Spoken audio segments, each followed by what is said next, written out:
Good morning, everybody. Good morning. I hope you guys are having a wonderful day. Welcome to drboycetv.com, the home for intelligent black people. My name is Dr. Boyce Watkins. I hope you guys can hear me okay. Give me a yes in the chat if you can hear me. And I want to say good morning to everybody who came in. I sent out a profit alert just now to let everybody know that toward the end of the video, I will mention a stock that I'm about to buy this morning in hopes that we can help put some money in your pocket. And I want to say good morning to Keith Patillo and the wonderful Patillo family, Tajai and FW Sigmas, Linda Kidd, Rhodes Gold, Gary Hatcher. Good morning to you. Good morning, Efferin. Good morning, Talita. Okay, so I hope everybody's doing well. And I can't, I'm doing audio today. I hope that's all right. Sometimes I do video, sometimes I do audio.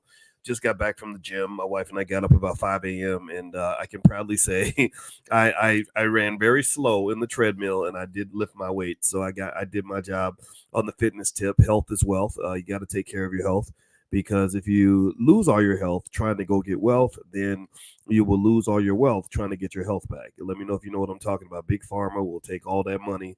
They're going to sell you a bunch of expensive pills, and then you're going to die, and then they're going to take everything else. So be careful about that. All right. So anyway, all right. So first thing I want to just talk about today is I want to talk about Uber. Uber is a really fascinating company. Uber has an extraordinary ability to lose just ungodly amounts of money, and I wanted to kind of talk about Uber in a way that really you probably won't hear anybody else really talk about this angle, and this is the angle that probably makes people not like me very much, but it's an angle that I think is entirely necessary. Um, Uber. Okay, so first off, how many of y'all knew? Give me a yes or no if you knew just how much money Uber loses. Like Uber loses money at a level that I've never seen. I've rarely seen a company just lose that much money at that level. Just to give you an idea, in this quarter alone, I think Uber lost about $500 million, which is absolutely crazy. $500 million loss in one quarter, like literally in a 3 month period. But then if you go back over the years, you'll see that in many other years, Uber, let's see, in 2000, now they made their first profit in 2023 of 1.9 billion, but just the year before they lost $9 billion. I want us to just take a moment and meditate on that, because you guys know we do financial consciousness training every morning at 10 a.m. And sometimes I just ask you to like sit on something and just meditate on it. $9 billion loss. The previous year they lost $500 million. The year before that they lost in 2020 they lost 6.7 billion. So this company is a money losing machine. It is incredibly good at literally just destroying investor value and losing so much money that you would think that they robbed a bank. I mean, it's crazy to me. And I wanted to bring this up because there's kind of a racial angle to this that I see in this sense. How many of you know of any black owned, has there, give me a yes or no, has there been a black owned business in the history of this world that could even forget losing billions? Hey, can you think of any black owned business that could lose, say, $100 million a year after year, and still be in business? Can you think of any black owned business that can lose even 50 million a year for, say, 8 years and still be considered a good business?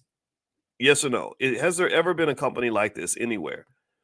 In fact, let me just look at the Uber losses over the years. 2023, they didn't make a net profit, but 2022, you have $9 billion loss. 2021, $500 million loss, 0.57 billion. 2020, you have a net loss of 6.7 billion. 2019, a loss of 8.5 billion. 2018, 1.8 billion. 2017, 4.5 billion. 2016, a loss of 2.8 billion. Like, they're losing money at a crazy level. I mean, we make fun of, rappers that'll go blow $100,000 by putting money in stripper thongs, but we don't talk about these big corporations that are mostly run by white people, controlled by white people, that are able to just lose ungodly amounts of money. So you might say, well, how in the hell does that work? How do you lose that much money and stay in business? Well, this is one of the biggest elements of racism, economic racism, that doesn't get discussed enough. This is called access to capital. Access to capital. When a company's losing money at that level, it's almost like when your teenager is going to the mall every single week and they're crashing the Mercedes and then blowing $100,000 at the mall, and they don't have a job. If they don't have a job and they're blowing $100,000 every time they go to the mall, somebody's paying the bills. Their parents, right?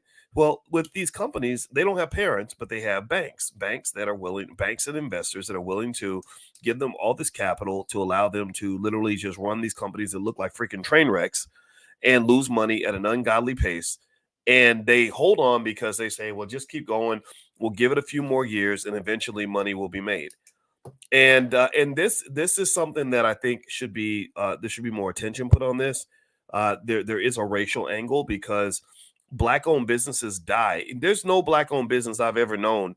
Just take 2014 alone, where they lost 2/3 of $1 billion. There's no black owned business that could have survived that. Not one. I don't know a black owned business that could have survived losing 1% of that and still stayed in business. And so this really, to me, this is an interesting conversation, especially when we talk about, businesses, what makes a successful business and what doesn't.